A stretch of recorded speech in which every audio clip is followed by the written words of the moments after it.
Good evening. My name is Tim Rourke. I'm the Director of Substance Use Disorders Grantmaking for the New Hampshire Charitable Foundation. It's my honor to speak to you tonight, and thank you very much for joining us in what I believe is at least my favorite night of the year. You know, it may seem like the current opiate epidemic dropped out of thin air. Almost 1,000 New Hampshire residents, more people than are in this room tonight, have lost their lives to addiction in the last 3 years. We're in a perfect storm caused by years of limited treatment access, high rates of substance misuse among New Hampshire youth, the overuse and misuse of prescribed opiate medications, and the introduction of potent heroin and fentanyl into our communities. But we actually have been here before. In 1997, the Boston Globe ran a story about the heroin epidemic that at the time was ravaging the western part of the state on the border with Vermont. It was that story, as well as several others, that inspired Oliver Hubbard of Walpole to give an amazing gift to the Charitable Foundation. His entire estate, $43 million, to reduce the burden caused by alcohol and other drugs. What Oliver did was unprecedented. Recognizing that limited state funding and public awareness were key drivers of that epidemic of the late 90s, Oliver directed that his gift be used to establish a long-term, sustained infrastructure to advocate for public and fiscal policies to increase access to prevention, treatment, and recovery supports. And that vision created New Futures, which to this day is the only organization of its kind in the United States focused specifically on state-level drug and alcohol policy and advocacy. New Futures, yes.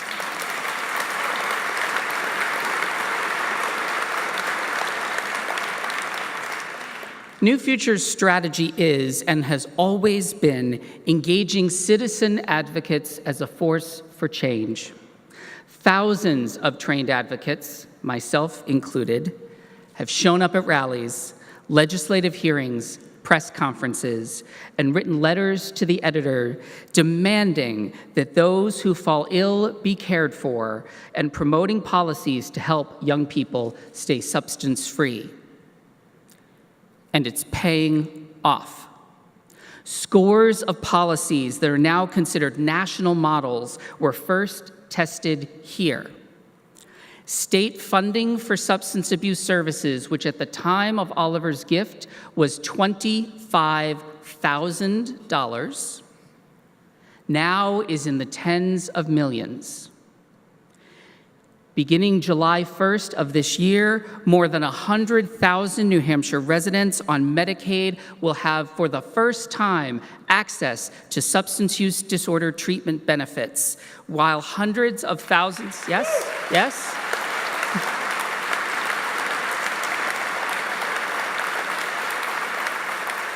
While that's not all, because while hundreds of thousands more will have the same benefits through their private insurance. Through it all, the voice of the community has been front and center. Families and friends of those afflicted, caring community leaders, people in long-term recovery. Some bring their grief. Some bring their anger.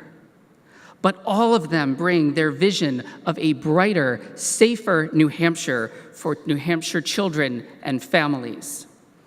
And now they bring this voice not only to our local leaders. In the midst of the current epidemic that has grown into a national crisis, the reach of New Futures advocates stretches well beyond our borders. One of those voices is Kriss Blevens, a successful business owner in Manchester who has taken her experience as a New Futures advocate to the highest levels of government. Her passion and the story behind it is reflective of the passion of so many who have given their unwavering commitment to the cause that Oliver Hubbard believed in. It is my honor to introduce her to you this evening so that you can hear firsthand the power of finding and using one's voice. Ladies and gentlemen, my dear friend, Kriss Blevens.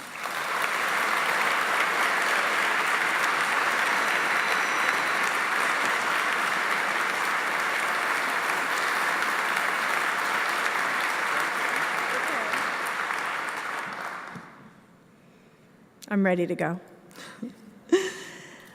In April 2014, I lost my stepdaughter, Amber Blevens, to a heroin overdose.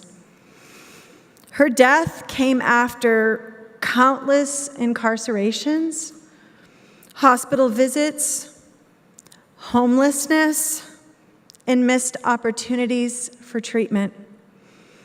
She fell through the cracks. I work as a political and media makeup artist. I do think I have the best job in the world. But I found myself in the heat of upcoming state and presidential primary elections with an overabundance of something. It's called grief. But a voice came to me one night in a dream and whispered to me something that would change my path. The voice said, "Stay in the stream of life." That meant showing up for clients, often weeping as I painted their face and shared Amber's story. Storytelling began a personal healing journey for me, but it didn't end there. Senator Shaheen suggested that I contact New Futures, where I could learn to turn my voice into power through advocacy. Thank you, New Futures, for igniting in me courage. You gave me the confidence that I needed to take Amber's story from the New Hampshire State House all the way to Capitol Hill to be heard before Congress.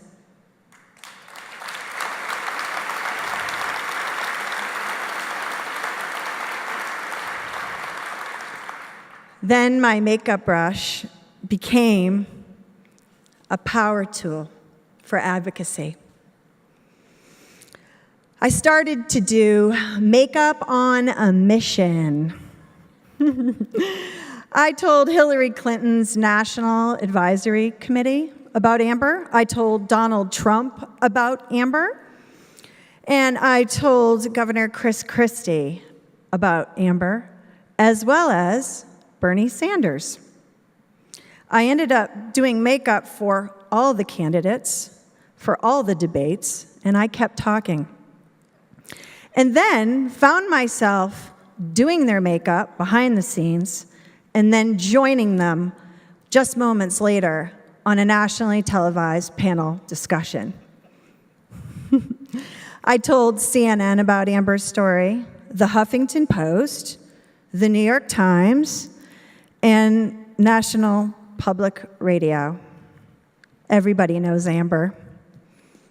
It's because people started speaking up, speaking out, that the disease that killed Amber became a constant topic during the New Hampshire primary.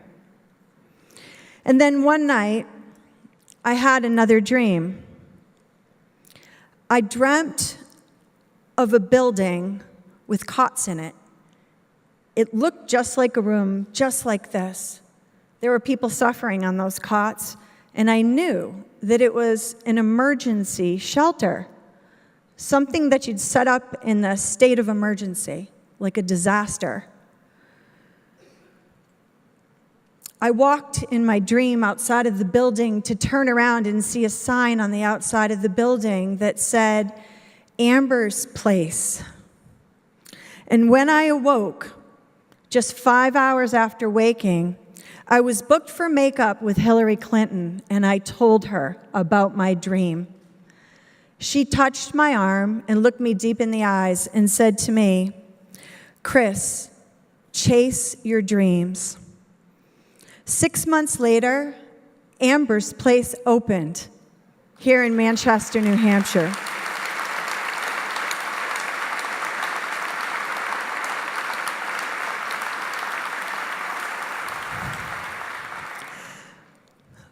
Thanks to Hope for New Hampshire Recovery for fostering this mission, this dream, and this project, and especially to the generosity of our incredible community.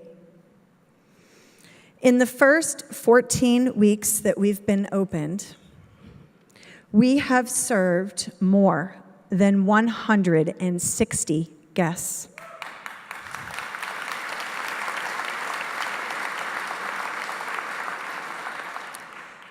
They've come to us for shelter and safety, and they want recovery.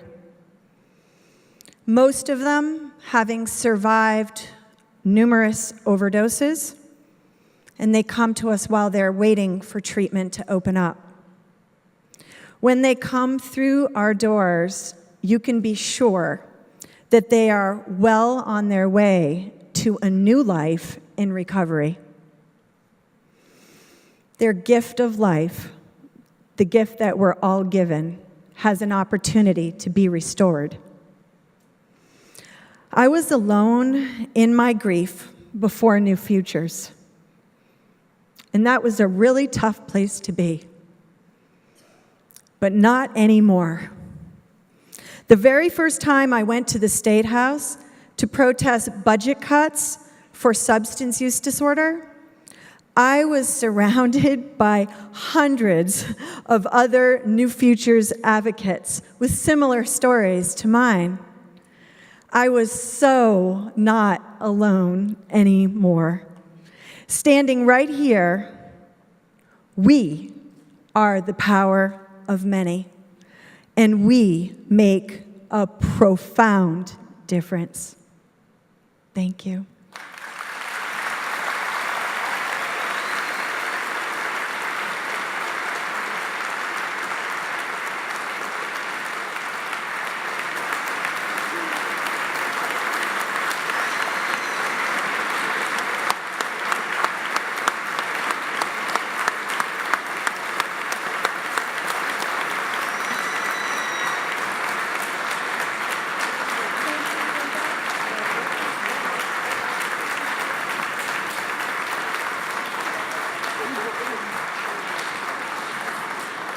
Ladies and gentlemen, the members of the New Futures advocacy community.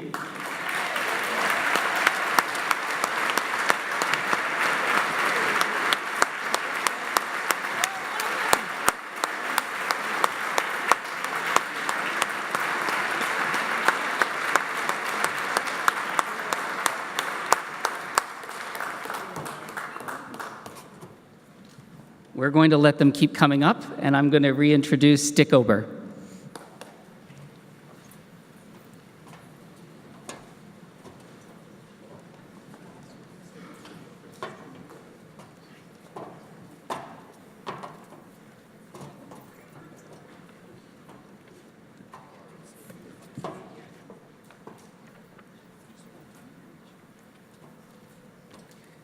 Before Dick comes up to speak, this is but a sampling of the army that Oliver Hubbard built. Someone asked me recently what I would say if Oliver was here today, and I would say, look at what you've done. You have no idea the amazing, profound impact giving has in the lives of people who need it. On behalf of all of these folks, all of the Ambers, all of the Courtneys, thank you for everything you are doing to lift your voices on this and every other issue that keeps our kids and families well. Thank you.